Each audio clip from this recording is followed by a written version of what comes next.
ఎప్పుడైనా మనం చేసే మంచి పనులే మాట్లాడతాయి. ఇది నేను చెప్పట్లేదు. ఇది చెప్పింది ఏకంగా మెగాస్టార్ చిరంజీవే. ఇంతకీ ఆయన ఇదెప్పుడు చెప్పారు? ఏ సందర్భంలో చెప్పారో ఇవాళ ఈ వీడియోలో మాట్లాడుకుందాం.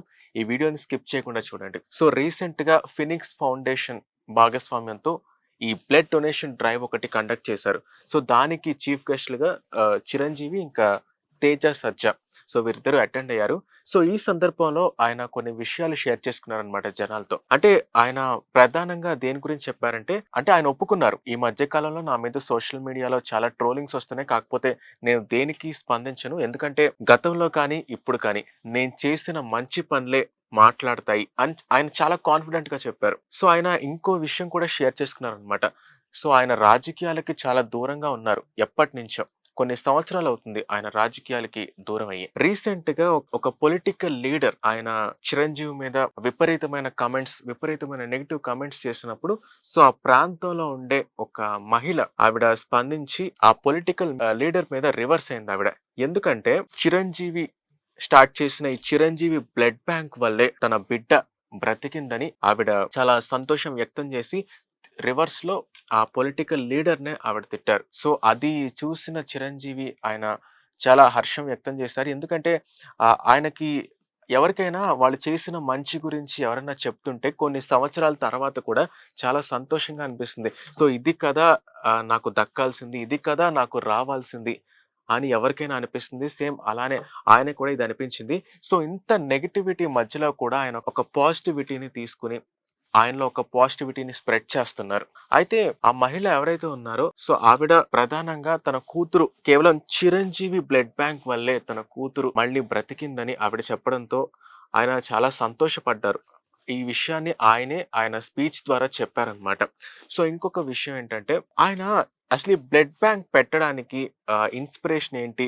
దీని వెనకాల బ్యాక్ స్టోరీ ఏంటనేది ఇది మొదటిసారిగా చెప్పడం జరిగిందనమాట. అంటే ఇప్పుడు రీసెంట్ టైమ్స్‌లో అసలు దీని గురించి మొదటిసారిగా చెప్పడం జరిగింది.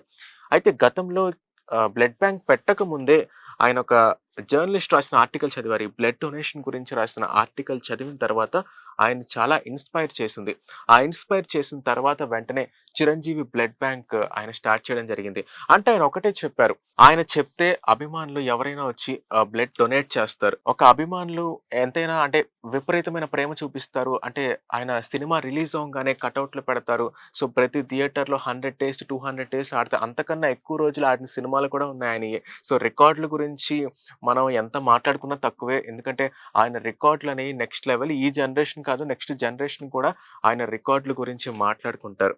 అయితే ఏంటంటే ఏం చేసినా సరే ఏదో ఒకటి ప్రజలకి ఏదో ఒకటి చెయ్యాలి అనే ఉద్దేశంతో ఈ బ్లడ్ డొనేషన్ స్టార్ట్ చేయడం జరిగింది. సో, అంటే పెద్దవాళ్ళు ఒకటి చెప్తుంటారు. అన్ని దానాల కన్నా రక్తదానం చాలా గొప్పది. ఎందుకంటే రక్తదానం ఒక జీవితాన్ని నిలబెడుతుంది. ఒక ప్రాణాన్నే కాపాడుతుంది. సో, అన్నిట్లికన్నా గొప్పది రక్తదానం కాబట్టి ఆయన ఈ బ్లడ్ డొనేషన్ అంటే చిరంజీవి బ్లడ్ బ్యాంక్‌ని స్టార్ట్ చేయడం జరిగింది.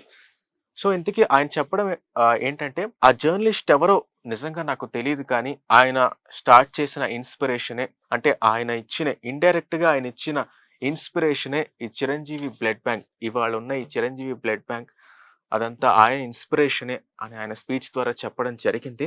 సో, అయితే మనం చూసుకుంటే ఆయన రాజకీయాల్లో ఈ స్టోరీ మీకంతా తెలిసిందే. ఆ గతంలో ఆయన ప్రజారాజ్యం పార్టీ పెట్టడం, ఆ తర్వాత అది కాంగ్రెస్‌లో కలిపేయడం, ఆ తర్వాత కాంగ్రెస్‌లో కలిసిన తర్వాత ఆయనకి సెంట్రల్ క్యాబినెట్‌లో టూరిజం మినిస్టర్‌గా కూడా ఆయన పదవి బాధ్యతలు స్వీకరించారు. దాని తర్వాత ఆయన రాజకీయాలకి చాలా దూరంగా ఉన్నారు చెప్పాలంటే. అయితే రీసెంట్‌గా ఎలక్షన్స్ టైమ్‌లో అప్పుడు సో ఆయన తమ్ముడు 'పవన్ కళ్యాణ్' ఆయన పోటీ చేస్తుండడం వల్ల, సో, అప్పుడు ఆయన ఇన్‌స్టాగ్రామ్ వేదికగా, సోషల్ మీడియా వేదికగా సో, చెప్పడం జరిగింది. సో, అంతే తప్ప ఆయన రాజకీయాలకి చాలా దూరంగా ఉంటారు. సో, ఈ పార్టీ వాళ్ళని, ఆ పార్టీ వాళ్ళని అయన్నీ ఆయన ఎప్పుడు మాట్లాడేవాళ్ళు కాదు. అంటే ఎంతవరకు స్పందించాలో అంతవరకే స్పందించేవాళ్ళు రాజకీయాల గురించి. అంతేగాని సో, కంప్లీట్‌గా ఒక పార్టీకి సపోర్ట్ చేయడం ఆయన అంత చేసేవారు కాదు. చాలా ఎమోషనల్ స్టోరీ అనేది ఆయన షేర్ చేసుకున్నారు నిజంగా. అంటే ఈ బ్లడ్ డొనేషన్ బ్యాంక్, ఈ చిరంజీవి బ్లడ్ బ్యాంక్ పెట్టడానికి ప్రధాన ఉద్దేశాన్ని ఇవాళ చాలా మందికి చెప్పడం జరిగింది. ఇప్పుడు ఇది వైడ్ రేంజ్‌గా అందరికీ తెలుసు. వైడ్ రేంజ్‌లో చిరంజీవి బ్లడ్ బ్యాంక్ వెనకాల అంటే అది స్టార్ట్ చేయడం వెనకాల ప్రధాన ఉద్దేశ్యం ఏంటనేది ఇప్పుడు అందరికీ తెలిసిందే. ఈ వీడియో ద్వారా మేము మీకు ప్రెజెంట్ చేసాం ఇది. సో, దీనిపై మీ ఒపీనియన్ ఏంటో కింద కామెంట్స్‌లో చెప్పండి. అలానే వీడియోని లైక్ చేయండి, షేర్ చేయండి. మన ఛానెల్‌ని సబ్స్క్రైబ్ చేసుకోండి. పక్కనే ఉన్న బెల్ ఐకాన్‌ని యాక్టివేట్ చేసుకొని మీ ఫ్రెండ్స్ అండ్ ఫ్యామిలీకి షేర్ చేయండి.